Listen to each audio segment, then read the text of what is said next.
رباه عفوك إني من نور مدت يداي. நாம் என்ன சொல்லிக் கொடுக்க என்னுடைய கல்புகளுக்குள் என்ன இறங்கியது? அல்லாஹ்வுடைய தூதரை பார்த்து உமர் பின் கத்தாபுக்கு பேச முடியல. ஒரு நாள் அவருடைய கண் பேச ஆரம்பித்தது. கண்ணிலிருந்து கண் கலங்கி கண்ணீர் ஓடுது. ஏன்? ரசூலுல்லாவை பார்த்து என்னத்தான் நடந்தது? பெருமானார் இப்பதான் எழும்பி உட்கார்ந்தார்கள். ரசூலுல்லாவுடைய வீட்டில் இது நடக்கிறது. உட்கார்ந்த ரசூலுல்லாவுடைய மேனி வெண்மையானது, சிவப்பு. அல்லாஹ்வுடைய தூதருடைய மேனியில ஈச்சமர கயிறால் செய்யப்பட்ட அந்த கட்டிலுடைய அச்சு நிக்குது. வேற எதுவுமே நடக்கல. ரசூலுல்லாஹ் தூங்கி எழும்பியிருந்தார்கள். என்ன சொன்னார் உமர் பின் கத்தாப் ரலியல்லாஹு அன்ஹு அவர்கள்?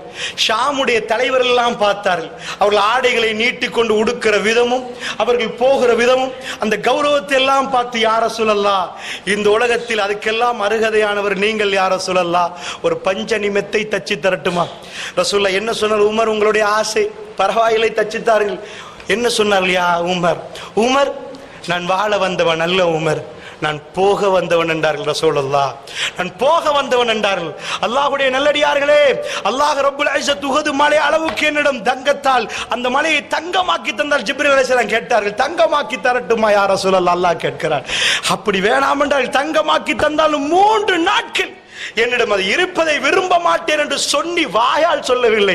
ரசூலுல்லாஹ் மரணிப்பதற்கு சனிக்கிழமையா ஞாயிற்றுக்கிழமையா ஹதீஸில் சர்ச்சை இருக்கிறது. என்ன சொன்னால? ஆயிஷா, வீட்டில் உள்ள அதையும் அல்லாஹ்விடம் கொடுக்கணும், எல்லாத்தையும் கொடுத்து விட்டு அல்லாஹ்வை நான் சந்திக்கணும் ஆயிஷா, வீட்டில் இவைகளை வைத்துக் கொண்டு அல்லாஹ்வை சந்திக்க நான் வெட்கப்படுகிறேன் ஆயிஷா என்றார் ரசூலுல்லாஹ்.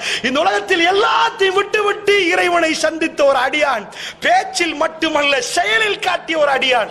அந்த உம்மத்தில் வாழுகிற நாம் அல்லாஹ்வுடைய நல்லடியார்களே, என்ன நடந்திருக்கிறது? ஏன் இன்றைக்கு கொடுப்பதில் பிரச்சனை முஸ்லிம்களுக்குள்? ஏன் இந்த நம்பிக்கை இல்லை?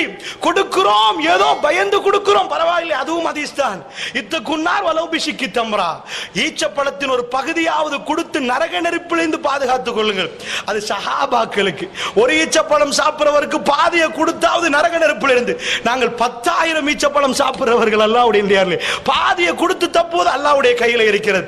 நன்றாக புரிந்து கொள்ளுங்கள். இதன் அடிப்படையாக உங்களுக்கு நான் பதிவு செய்கிறேன். எங்களுடைய வாழ்க்கை என்பது ஒரு பயணம். இந்த பயணம், நான் இன்றைக்கு புத்தளத்துக்கு வருகிற நேரம் எவ்வளவோ பகுதிகளை கடந்து வந்தேன். ஒரு இடத்தில் மரம், மட்டைகள், குளங்கள் எல்லாமே கடந்து வந்தோம். புத்தளத்துக்கு வந்து சேர்ந்து விட்டோம். இதே மாதிரி எனக்கும் உங்களுக்கும் ஒரு பயணம் முடிவு இருக்கிறது. அந்த முடிவிலே இறைவன் தந்ததை எல்லாம் கொடுத்து விட்டு அவனுடைய அவன் தந்த ரூஹை திரும்ப கொடுக்க வேண்டியிருக்கிறது. அல்லாஹ்வுடைய நல்லடியார்களே, இதுதான் முஸ்லிமுடைய லட்சியமும் கோட்பாடும். அல்லாஹ்வுடைய நல்லடியார்களே, அதனால் நன்றாக புரிந்து கொள்ளுங்கள். பணம் விஷயம் என்பது நரகத்தை சுவர்க்கத்தை தீர்மானிக்கக்கூடிய ஒரு விஷயம். பணம் எப்படி? அல்லாஹ் ரப்புல் ஆலமீன் சொல்கிறான், வயலுல் லிக்குல்லி ஹுமஸத்தில் லுமஸா, புறம் சொல்லக்கூடிய, குறை சொல்லக்கூடிய எல்லாருக்கும் கேள் என்றான். யாரு? 2 பாவங்களை சொல்கிறான். புறம் சொல்றவங்க, புறம் ஹுமஸா லுமஸா என்கிறான். புறம் சொல்லுவார்களே அவர்கள், லுமஸான்னா குறை சொல்றவர்கள். யார் குறை சொல்லுவான்னு நினைக்கிறீங்க? அல்லாஹ் யாரை மென்ஷன் பண்றான்? பணக்காரன். பணக்காரனுக்கு சொத்து வந்த பிற பத்தியா வாழ தெரியாது, அவன் அப்படித்தான், இவன் இப்படித்தான். குறை என்பது பாவமாகுது இஸ்லாத்துல. எப்படி வருவதான்? வயலுல் லிக்குல்லி ஹுமஸத்தில் லுமஸா. சரி, அவர்களுக்கு கேடு உண்டாகட்டும். அவங்க செஞ்ச பாவம் என்ன? அல்லது ஜமாமாலஹு வ அத்ததா, அவர்கள் சொத்துக்களை எல்லாம் சேர்த்தார்கள். அப்படின்னா பர்ஸ்ல சல்லி சேர்க்கிறது கூடாதா? பேங்க்ல சல்லி சேர்க்கிறது கூடாதா?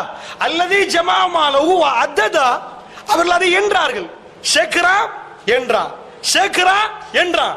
1 மில்லியன், 2 மில்லியன், 4 மில்லியன், 5 மில்லியன் என்றான். அல்லதி ஜமாமாலஹு வ அத்ததா யஹ்ஸபு அன்ன மாலஹு அஹ்லதா, அவன் நினைக்கிறான் இந்த சொத்து நிரந்தரம் என்று. எனக்கு சொல்லுங்க பாப்பா, யாராவது ஒரு ஆள் சொத்து நிரந்தரம் நினைச்ச ஒரு ஆள் இருப்பீங்களா? முஸ்லிம்ல, காஃபிர்ல? நானே சாக போறேன், என் சொத்து நிரந்தரமா? அல்லாஹ் என்ன சொல்றான்? அவன் செயல் இந்த உலகத்தில் நிரந்தரமா வாழ போற மாதிரி காட்டுது. அவன் கெட்ட வீடு இந்த உலகத்தில் நிரந்தரமா இருக்க போற மாதிரி காட்டுது. அவன் வாழ்ற வாழ்க்கை இந்த உலகத்திலே நிரந்தரமா இருக்கிற மாதிரி, நான் சாக மாட்டேன் என்று நினைக்கிற மாதிரி காட்டுது. யஹ்ஸபு அன்னமாலஹு அஹ்லதா, இந்த சொத்து நிரந்தரம் நினைக்குது. அல்லாஹ்வுடைய நல்லடியார், இது குஃப்ரிய சிந்தியன். இன்னைக்கு என்ன மனைவிமார்கள் சொல்லுவாங்க, அந்த வீடை மட்டும் வாங்குங்க, உங்க எல்லா பிரச்சனையும் முடிச்சு. 1 கோடி சேருங்க, அதுக்கு மேல உங்களுக்கு பிரச்சனையே வராது. குஃப்ர். அல்லாஹ்வுடைய நல்லடியார் தான் கிறிஸ்தவன் சொல்லி கொடுத்தது. இந்த இடத்துக்கு வந்தா ராத்திரி பகல ஒல, 2 கோடி ஷேர், அதுக்கு மேல உனக்கு இந்த துனியால பிரச்சனை இல்லை. வல்லாஹி கடைசி மூச்சு வரைக்கும் கொடுத்துதான் ஆகணும். பிரச்சனை வரத்தான் போகுது. இந்த சிந்தனையைத்தான் அல்லாஹ் ஒழிக்கிறான். என்ன பேங்க் அக்கவுண்ட் பேலன்ஸ் பார்த்து இதுக்கு மேல இந்த பிரச்சனை வராது. ஏண்டா 45 லட்சம் அக்கவுண்ட்ல இருக்குது, கொஞ்சம் மனசார்தலா வண்டியை ஓட்டலாம் நினைக்கிறீங்களே, இதைத்தான் அல்லாஹ் சொல்றான். அவன் வேலை என்னண்டா, அவன் என்ன நம்பணும், இந்த சொத்துல இல்லையா அல்லாஹ் உண்மையில நம்பி இருக்கிறேன். இந்த சொத்து நாளைக்கு போகும், நாளைக்கு வரும், கூடும், குறையும், இதுல எனக்கு எந்த நம்பிக்கையும் இல்லையா அல்லாஹ். ஒவ்வொரு முஸ்லிமும் நெஞ்சில கை வச்சு சொல்லுங்க பாப்போம், அக்கவுண்ட் பேலன்ஸை பார்த்து நீங்க ஆறுதல் அடைவீர்களா இல்லையா? அதைத்தான் அல்லாஹ் சொல்றான். அவங்க ஜினா செய்யல அந்த நரகவாசிகள், அவர்கள் வேற ஒரு பாவம் செய்யல, சல்லியை சேர்த்தார்களா, சல்லியை எண்ணினார்களா, அல்லது ஜமாமாலஹு வ அத்ததா, சல்லியை சேர்த்து எண்ணி இருந்தார்கள், யஹ்சபு அன்னமாலஹு அஹ்லதா, இது நிரந்தரமானது என்று நினைக்கிற அளவுக்கு அந்த சொத்தை அவர்கள் நினைத்தார்கள். அல்லாஹ் என்ன சொன்னான், கல்லா நெவர், ஒரு நாளும் இல்லைண்டா அல்லாஹ், ஒரு நாளும் இல்லைண்டா அல்லாஹ், கல்லா ஒரு நாளும் இல்லை அப்படின்னு சொல்லி போட்டால. என்ன சொன்னா, சரி அவனை நரகத்துல போடுறேன், சில இடத்துல சொல்லுவான் நரகத்துல போட்டோன்னுவான், சில இடத்துல சொல்லுவான் அல்ல நரகத்தை தூக்கி வீசணும்டுவான். இல்ல யும்பதன்னஹு ஃபில் ஹுத்தமா, ஹுத்தமாவில தூக்கி வீசுவோம்ன்றான் அல்லாஹ். ஒரு மனுஷனோட எவ்வளவு கோபம் இருந்தா சலான்னு ஒரு அடி அடிப்பான். ஏன் அந்த கோபம் ஆத்திரம், கண்ணத்துக்கு நெத்திய தலையை கொண்டு போய் செவத்திலே அடிக்கிறான், அவன் ஆத்திரம் எப்படி இருக்கும். அல்லாஹ் சொன்னா தூக்கி வீசுவோம் ஹுத்தமாவுல. என்னடா அவன் சொத்து, என்னடா அவன் சொத்து. அல்லாஹ்வுடைய நல்லடியார்களே, உப்பன் ஜம்மா, இந்த சொத்திலே கடுமையாக மனிதன் உப்பு வைத்திருக்கிறான். உன்னுடைய ரப்பு நீ பிறந்த உடனே உனக்கு பள்ளி இல்லை, உன் கைக்கு பிடிக்க தெரியாது, இதுதான் உம்மாண்டு தெரியாது, இதான் வாப்பாண்டு தெரியாது, கண்ணால பார்த்ததுக்கு பார்த்தது யாருன்னு தெரியாது, காதால கேட்டதுக்கு கேட்டது என்னென்றே தெரியாது, வாயில நாக்கு இருந்ததுக்கு சுவையும் தெரியாது, பேசவும் தெரியாது. தூக்கி வைக்கிறதுக்கு ஆள் இல்லாட்டி அங்கே முடிஞ்சு போச்சு. ஒரு ஆடு மாடு மாறி இல்லை, அது கூட குட்டியை போட்ட உடனே பசுவை தேடி போயிரும், தாயை தேடி போய் பால் குடிக்கும். லேபர் ரூம்ல மாத்தி கொடுத்தா மாத்தினதா உம்மாவே, வேற யார் உம்மான்னு தெரியும், ஒன்னும் தெரியாத நேரம் அந்த தாய்க்கு பாசத்தை கொடுத்து, அவக்கு ஒரு பாலை கொடுத்து, உன் வயிறை சின்னதா வச்சு, ஒரே மிக்க மனுஷன் சாப்பிடுற மாதிரி மார்னிங் உண்டு, பகல் உண்டு, ராத்திரி ஒன்று கொடுத்தா வயிறு தாங்காது. அந்த தாய்க்கு அந்த பாலை கொடுத்து அதை சுரக்க விட்டு, அரவருக்கு ஒரு முறை, ஒரு அவருக்கு ஒரு முறை சின்ன வயிற்றுல ஜீர்ணிக்க விட்டு, 2 மணிக்கு ஒரு முறை உம்மா எலும்புற நேரம் கோவமே படாம எலும்பி, 3 மணிக்கு மறுபடி கோவப்படாம எலும்பி, 4 மணிக்கு மறுபடி இப்பதான் ஒரு வாட்டி பால் தந்தன் திரும்ப கேட்கிறேன் காத்தனிச்சு கொள்றேன்னு சொல்லாம திரும்ப திரும்ப அந்த இறக்கத்தை ஒரு பெண்ணிடம் யார் உருவாக்கினது? உனக்கு யார் ரிஸ்க் தந்தது? பிளான் பண்ணி இருந்தா இந்த பாலை கொடுத்திருப்பாங்களா? இந்த நாங்க பாலை குடிக்க பிளான் பண்ணிருக்கிறோம் அல்ல அப்படின்னு. அந்த ரஸாக் கொஞ்சம் பருவம் அடைந்து வருகிற நேரம் பேங்க் பேலன்ஸை நம்பி ரஸாக்க மறக்கிறோம் என்றால் அல்லாஹ் விடுவானா? அல்லாஹ்வுடைய நல்லடியார்களே, அல்லாஹ் விடுவானா? அல்லாஹ்வுடைய நல்லடியார்களே, அல்லாஹ் என்ன சொல்லுகிறான் திருமறை குர்ஆன்ல? அதி பயங்கரமாக அல்லாஹ் ரப்புல் ஆலமீன் பேசுறான்.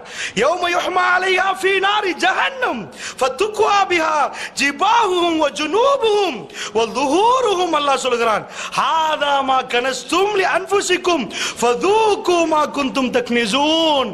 அல்லாஹ் சொல்றான், உங்க சொத்தை எல்லாத்தையும் கொண்டு வந்து நரக நெருப்புல காய்ச்சி கரைச்சி, அப்படியே கரைச்சிட்டு யௌம யுஹ்மா அலைஹா ஃபீ நாரி ஜஹன்னம் ஃபதுக்வா பிஹா ஜிபாஹுஹும். அவருடைய நெத்திகள்ல கொண்டு போய் அப்படியே சூடு வைப்பானாம், நெத்தில கொண்டு போய் சூடு வைப்பானாம், விலாப்புறங்களை சூடு வைப்பானாம், முதுகுல கொண்டு போய் சூடு வைப்பானாம்.